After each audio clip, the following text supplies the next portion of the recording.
Morning, जय Shri Krishna, Radhe Radhe. I hope आप सभी लोग अच्छे होंगे और आपकी पढ़ाई भी अच्छी चल रही होगी।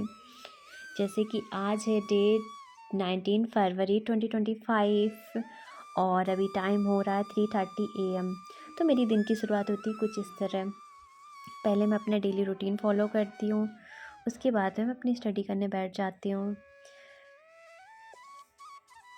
अभी मेरा पहला स्लॉट ख़त्म हो चुका है जिसमें मैंने अभी रिवीजन किया है और आप टाइम देख सकते हो। अभी कहते हैं ना, जब हमारे सर पे जिम्मेदारियां होती है या फिर किसी चीज़ की कोई हमें प्रेशर दे रहा होता है, कुछ हमें ऐसा लगता है कि नहीं अभी हमारे लिए लास्ट है, तो हम वो काम ना दुगनी तेज़ी से करने लगते हैं, 2x की स्पीड में करते हैं ना, उस तरह करने लगते हैं। तो वही कुछ मेरे साथ होता है। एक टाइम था ना, मुझे नींद बहुत आती थी और आज वो टाइम है 3 बजता है, कभी 2:30 बजता है, मेरी नींद अपने आप खुल जाती है। तो टाइम तो आपने देख लिया होगा, 7 o'clock हो चुका है और मेरा स्लॉट फर्स्ट कंप्लीट हो चुका है जिसमें मैंने रिवीजन किया था। उसके बाद में मैंने हिंदी में क्रिया पढ़ा था और मुहावरे में एक पेज पढ़ा था और उसके बाद में कैलकुलेशन की प्रैक्टिस की थी और स्टैटिक जीके में आज पुरस्कार पढ़े थे। स्टैटिक जीके देखो मैं पहले कंप्लीट कर चुकी हूँ, मतलब कुछ टॉपिक रह गए मेरे, ऐसा नहीं है, मैंने नोट्स भी बना रखे थे स्टैटिक जीके में और उसको मैंने उसमें सिर्फ रिवाइज़ करना था। तो मैंने उसके जो पुरस्कार थे वो रिवाइज़ किए थे। उसके बाद में मैं जो प्रैक्टिस वाली चीज़ें हैं वो स्लॉट 2 में मैं कंप्लीट करूँगी। तो ये मैंने जो है ये मैंने कंप्लीट किया था। ये जैसे भारत रत्न थे और जो भी हो ये सब कंप्लीट कर रखा था। जैसे ही देख सकते हो पुरस्कार मैंने जो ये कर रखे हैं ये सब मैंने कंप्लीट किए थे, इसका रिवाइज़ किया था। ये नोबेल पुरस्कार, एशिया का नोबेल, रैमन मैग्सेसे और ये जो भी है ये सब मैंने रिवाइज़ किया था। जैसे मुझे रिवाइज़ करना था ज्ञानपीठ, ऑस्कर, ये सब मैंने रिवाइज़ किया था इसमें मैंने। तो उसमें मैंने ये सब किया था। जो मेरा स्लॉट फर्स्ट जो कंप्लीट हुआ है 7 o'clock तक हुआ है। इसके बाद में मैं जो स्लॉट 2 में करूँगी उसमें मैं प्रैक्टिस करूँगी और इसमें सबसे पहले मैं मैथ स्टार्ट करूँगी और जो स्लॉट 2 होगा मेरा 9 बजे से स्टार्ट होगा। अभी 2 घंटे जो बीच में रहेंगे इसमें क्या करूँगी, पहले तो योगा करूँगी जाके। इसके बाद में अपना झाड़ू वाड़ू लगाऊँगी, जो भी होगा। तो झाड़ू जब भी मैं ऐसे काम करती हूँ, जैसे घर का कोई काम होता है, तो हेडफोन लगा लूँगी और उसके बाद में करंट अफेयर की क्लास स्टार्ट कर लूँगी या कोई क्लास ऐसी जो मुझे नहीं समझ में आई है तो उसको लगा लूँगी। जैसे मैंने हो सकता है जैसे पॉलिटी नहीं समझ में आई कोई क्लास तो उसको फिर से रिवाइज़ कर लेती हूँ, एक बार फिर से लगा ली और काम भी करती रहती हूँ और उसको समझती रहती हूँ। उसके बाद में हो सकता है मूल विधि नहीं आई तो मूल विधि जैसे मुझे नहीं एक बार में समझ में आई, क्योंकि मैं 2x की स्पीड में ज़्यादातर देखती हूँ तो कभी कभार नहीं मुझे जैसे चीज़ समझ में आ पाती तो उसको फिर से मैं स्टार्टिंग से लगा के और काम भी करती रहती हूँ, अपनी देखती रहती हूँ। और स्लॉट 2 में मैं प्रैक्टिस कर रही हूँ जिसमें मैंने बताया था पहले मैथ से स्टार्ट करूँगी। मैथ में पहले मैं बुक से क्वेश्चन लगाऊंगी, उसके बाद मैं क्लास लूँगी, क्योंकि पहले बुक से क्वेश्चन मैं प्रैक्टिस करूँगी, उसके बाद जो चीज़ नहीं समझ में आएगी उसके बाद में मैं क्लास लूँगी। क्लास में बाद में लेती हूँ, पहले प्रैक्टिस। और दूसरे में प्रैक्टिस में मैं मैथ की प्रैक्टिस करूँगी, फिर दूसरे नंबर पे पॉलिटी की मैं घटना चक्र से करूँगी और हिंदी के क्वेश्चन रह गए थे जो मैंने बताया था ना, क्रिया के क्वेश्चन रह गए थे, वो क्वेश्चन की प्रैक्टिस करूँगी। ये दिन के टाइम करूँगी। उसके बाद में मैं रीजनिंग लगाऊँगी, थोड़ा बीच में ईजी कोई सब्जेक्ट ले लूँगी तो रीजनिंग कर लूँगी। ये करने के बाद में फिर उसके बाद उसमें अपना कोचिंग वोचिंग जो भी रहेगी वो चीज़ें कंप्लीट करूँगी। फिर वही 6 बजे से फिर स्टार्ट करूँगी, 6 से वही मेरा 9 तक रहेगा, 9-10 तक कभी कभार चला जाता है।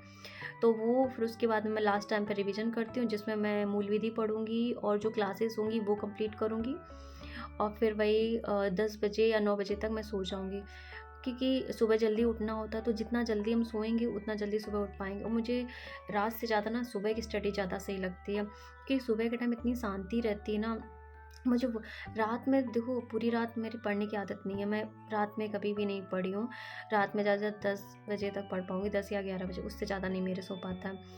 और सुबह टाइम मुझसे मतलब सुबह टाइम पढ़ने के लिए बोल दो वो मैं कर लूँगी कंप्लीट। सुबह टाइम ऐसा रहता है ना, मुझे मतलब थोड़ा सा शांति में पढ़ना अच्छा ज़्यादा लगता है। और रात के टाइम मुझे पता है मेरे घर में किच पिच होती रहेगी तो मुझसे वो स्टडी सही से हो नहीं पाएगी फिर। तो और सुबह टाइम सब सोते रहते हैं तब मैं कर लेती हूँ। और अगर सुबह टाइम उठना भी है ना तो मैं तो यही बोलूँगी, मैं कैसे उठ पाती हूँ, जो तुम लोग बोलते हो कि मैं कैसे उठ जाती हूँ, तो रात के टाइम ना हमेशा लाइट खाना खाओ और जैसे 2 रोटी खाते तो उसकी जगह 1 ही खाओ, मतलब कम ही खाओ शाम को, और जितना जल्दी हो सके ना डिनर उतनी जल्दी निपटा लो अपना। ये नहीं कि 9 बजे सोना है तो वही 9 बजे खा रहे हो खाना, नहीं, खा के तुरंत नहीं लेटना चाहिए। पहले मैं क्या करती हूँ, 7-8 बजे तक निपटा देती हूँ। तो उसी टाइम पे अपना डिनर विनर करने के बाद में मैं फिर उसके बाद 1-2 घंटे जो भी अपना पढ़ना वढ़ना होता है, ये अपना क्लास व्लास वाला चैनल, जैसे मैं क्लास ले रही हूँ साथ में टहलती भी जा रही हूँ, तो इस तरह मुझे नींद भी नहीं आती, अपना मेरी क्लास भी हो जाती है। और उसके बाद में फिर अपना सोने वही 9 बजे तक, मैं 9-10 बजे तक सो जाती हूँ, तो सुबह जल्दी उठ भी जाती हूँ। क्योंकि नींद भी लेना ज़रूरी है। अगर नींद हमारी अधूरी रहेगी ना, तो सुबह कुछ भी पढ़ेंगे ना वो समझ में भी नहीं आएगा और पूरे दिन भाई आलस रहेगा, तो कोई मतलब नहीं फिर पढ़ने का। पूरा दिन मतलब कुछ भी पढ़ो वो समझ में नहीं आएगा। तो इससे अच्छा नींद भी अपनी पूरी कंप्लीट करो और उसके बाद में स्टडी भी करो। मैं तो ये बोलूँगी जितना आपसे हो रहा उतना करो। मतलब ये नहीं कि 10 घंटे पढ़ रहे हो समझ में कुछ नहीं आ रहा, 4 घंटे पढ़ो, 7 घंटे पढ़ो, लेकिन अच्छे से पढ़ो, वो चीज़ समझ में आनी चाहिए।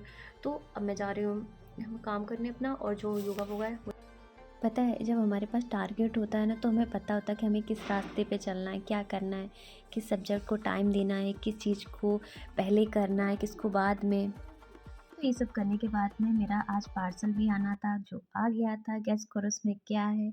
तो मैंने एक बुक मँगाई थी, जो मैं बहुत दिन से वेट कर रही थी इसका आने का। बस फाइनली आज जाकर मेरी बुक आ गई, जो मैंने रीज़निंग के लिए मँगाई थी। क्योंकि रीज़निंग की मेरे पास किरण की थी, पर वो मुझे उसमें किरण में ऐसा होता है ना, बहुत सारी मिस्टेक भी रहती हैं, तो इस वजह से मैंने रीज़निंग के लिए पीयूष वार्ष्णेय सर की मँगाई थी, जो मैं पढ़ूँगी फिर बताऊँगी इसमें क्या कैसा क्या है। मुझे तो ये बुक ठीक लगी, क्योंकि मैंने इसमें आज एक चैप्टर में लगाया भी था, सीरीज़ के क्वेश्चन भी किए थे, तो मुझे तो काफ़ी हद तक सही लगी। मैं कोई स्पॉन्सरशिप नहीं कर रही हूँ, ये मत सोचिएगा कि कोई स्पॉन्सरशिप कर रही है, मुझे कुछ इससे कुछ फ़ायदा, ऐसा कुछ नहीं। मैंने अपने लिए मंगाई थी। मैं नहीं बोल रही कोई आप लोग लीजिए या कुछ भी करिए, मैं नहीं, मैं अपने लिए मैंने जो मंगाया वो चीज़ मैं आपको दिखा रही हूँ। इसके बाद में मैंने मैप मंगाया था। हाँ, मैप ज़रूर मैं बोलूँगी, मैप सच में ना बहुत, मैं क्या बताऊँ, मतलब बहुत सही है। एक तो उसमें मतलब पूरा उसमें सारे आर्टिकल्स आए हैं। एक भारत का संविधान है, दूसरा भारत का इतिहास है, तीसरा एक भूगोल शब्द संग्रह। उसमें सच में ना, मतलब जो चीज़ें हम लोग स्टिकी नोट्स में लगा लगा के ये सब करते हैं, वो पूरा उसमें भारत का जो संविधान, उसमें सारे आर्टिकल्स लिखे हुए हैं। तो वो सच में बहुत हेल्पफुल है। मैं तो उसके लिए नहीं मना कर रही हूँ, मैं तो बोल रही हूँ उसके लिए आप लोग भी मँगाइए। कोई ज़्यादा नहीं है, 150 रुपए के थे, तो वो मैंने मँगा लिए। अब 2-3 मेरे मैप रह गए हैं लगाने के लिए, जगह नहीं है, समझ में नहीं आ रहा कहाँ लगाएँ। तो यही सब था मैंने जो आज किया है। इसके बाद में अपना, अगर आपको मेरी वीडियो कोई भी हेल्प कर रही है या किसी को मोटिवेटेड रखी या कुछ भी आपकी हेल्प हो रही है, तो लाइक करना, शेयर करना, सब्सक्राइब करना। मिलते हैं नेक्स्ट वीडियो में। Bye bye.